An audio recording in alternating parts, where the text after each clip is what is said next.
नमस्कार। स्वागत है आपका हमारे YouTube चैनल पे। बहुत दिन से लोगों की ये मांग थी कि हम लोग मैं YouTube के माध्यम से कुछ छोटे छोटे वीडियो डालूं। सबसे पहला वीडियो जिसको हम आज डाल रहे हैं कि फार्मर प्रोड्यूसर कंपनी क्या है, FPC क्या होता है। पिछले 2 से 3 सालों में ये बहुत ही कॉमन शब्द बनते जा रहा है कि FPC क्या है। संसद से लेके सब जगह इसका जिक्र होते जा रहा है। तो सबसे पहले ये समझना है कि एक farmer producer company cooperative model पे काम करता हुआ कॉरपोरेट है, जिसको आसान भाषा में ये कह सकते हैं कि ये एक हाइब्रिड है, जिसको कॉपरेटिव और प्राइवेट लिमिटेड को मिला के बनाया गया है। इसकी ज़रूरत क्यों है? किसी भी चीज़ की अहमियतता तभी है जब उस चीज़ की ज़रूरत है।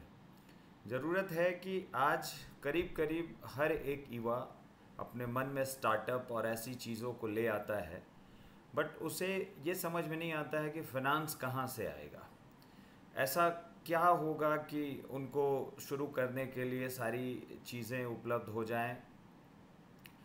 तो इसके क्रिएशन के लिए अभी भारत सरकार की कुछ एजेंसी आपको बिल्कुल हैंड होल्डिंग करने को तैयार है, उसको इनिशिएशन करने को तैयार है। आपको इसके लिए क्या करना है कि आप अपने आसपास के जो नाबार्ड के DDM साहब होते हैं उनसे संपर्क करें और उनसे आप अपनी बात को रखें कि मैं इस जगह पे एक फार्मर प्रोड्यूसर ऑर्गेनाइजेशन प्रमोट करना चाहता हूँ। वो आपको उचित राय देंगे, जो उसके कागजात है उसको पूरा करेंगे। और इसको जब एक बार आपके पास सैंक्शन हो गया तो आप उसमें किसानों को शेयर होल्डर्स बनाते हैं। जो एग्रीकल्चर में काम करने वाले एंटरप्रेनर हैं वो इस चीज़ को लगातार फील करते हैं, क्योंकि एक दो या फिर एक इलाके में एक इलाके में एक सर्टेन एकर्स को खेती करके आप किसी भी बिजनेस मॉडल को नहीं क्रिएट कर सकते हैं। तो वहाँ पे हर कोई यही चाहता है कि 500 किसान, 1000 किसान, 2000 किसान, 5000 किसान या 4-5 अलग अलग लोकेशन पे ऐसे किसानों को हम करें और फिर उनसे आउटकम को लेके उन चीज़ों को कंबाइनली मार्केट करें, उनको एक्सपोर्ट करें, उनको प्रोसेस करें। अब ये जो रजिस्ट्रेशन की प्रक्रिया है कितना आसान है और उसकी शुरुआत कहाँ से होती है? सबसे पहली शुरुआत उसकी होती है कि आप अपने आसपास के उन 10 लोगों को चिन्हित करें जिनमें थोड़ी लीडरशिप कैपेसिटी हो। वो चाहते हैं कि वो कुछ किसानों को मोटिवेट कर सकें, उनके साथ बातें कर सकें, उनको ट्रेनिंग देने का समय निर्धारित किया जाए तो वो ट्रेनिंग ले सकें। और उसके साथ फिर हम लोग उनके डिटेल्स को लेके, उनका आधार, उनका पैन कार्ड, उनका जो कुछ बैंक का 3 महीने का स्टेटमेंट है वो, और एक जिला के किन्हीं भी पदाधिकारी से सर्टिफिकेशन कि ये किसान हैं और ये किसानी करते हैं। उसके बाद आप अपने जो भी भरोसेमंद CA साहब हैं उनके पास चले जाएं और उनसे इसको आगे की ओर बढ़ा लें। अब बात ऐसी है कि क्या मैं जिस नाम को सोचता हूँ उस नाम से मैं शुरू कर सकता हूँ। ये डिपेंड करेगा कि आप 3 नाम, 4 नाम, 5 नाम क्या दे रहे हैं।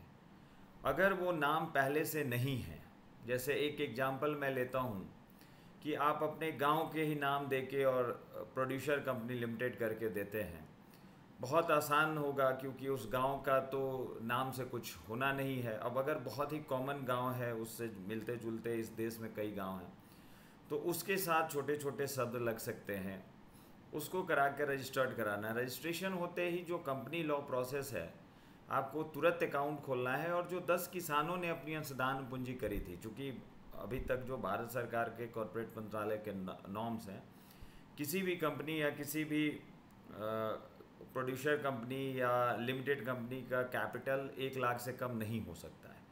तो वो 10 किसान अपना कैपिटल उस बैंक खाते में जमा कर दें और उनमें से कंपनी गठित होते वक्त ये तय हो जाएगा कि कोई एक बोर्ड को चेयर करेंगे, वो MD रहें, वो चेयरमैन रहें। और फिर उन 10 में से ही कोई सीईओ हो सकता है या फिर बाहर से कोई एक्सपर्ट सीईओ ऑप्ट हो सकता है। यहाँ से कंपनी शुरू हो जाती है। अब इसमें जो इम्पोर्टेंट है कि ये तो एक प्राइवेट लिमिटेड भी बन के शुरू हो सकता था, पीओ बनने से क्या मिलेगा? तो सबसे पहले तो ये मिलेगा कि 1500 किसान अगर अपनी अंशदान पूंजी हज़ार रुपये डाल के और 15 लाख रुपए का कैपिटल बना लेते हैं, तो एसएफएससी जो है small farm agriculture consortium, Bharat सरकार की संस्था है, वो मैचिंग ग्रांट के रूप में 15 लाख रुपए आपके खाते में डाल देती है। अब जो पहला 15 लाख था उसका इमीडिएट आप रोटेशन कर सकते हैं। ये बहुतों को भ्रम होता है, कहीं कहीं ये कुछ अधिकारियों द्वारा भी सुना जाता है कि वो बोलते हैं कि नहीं, किसान से कलेक्ट किए हुए पैसे आप खर्च नहीं कर सकते हैं, उसको रखना है। ऐसा कहीं नहीं है।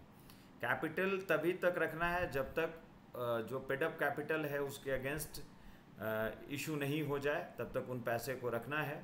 एक बार पेडअप कैपिटल के रूप में आपका मिनिस्ट्री ऑफ कॉर्पोरेट अफेयर के पास इसका डेटा चला गया, गूगल के माध्यम से कहीं भी लोग गूगल से आपका पता कर रहा है कि आपका कैपिटल क्या है, तो जो अकेले अकेले किसान बीज ले रहे थे, खाद ले रहे थे, वो पैसे कंबाइन लीजिए, कंबाइन आप फर्टिलाइज़र का लाइसेंस ले लीजिए। कंबाइनली ऑर्गेनिक ही करना है तो ऑर्गेनिक का बड़े बड़े पिट में जीवामृत तैयार कराइए, अमृत कृषि तैयार कराइए।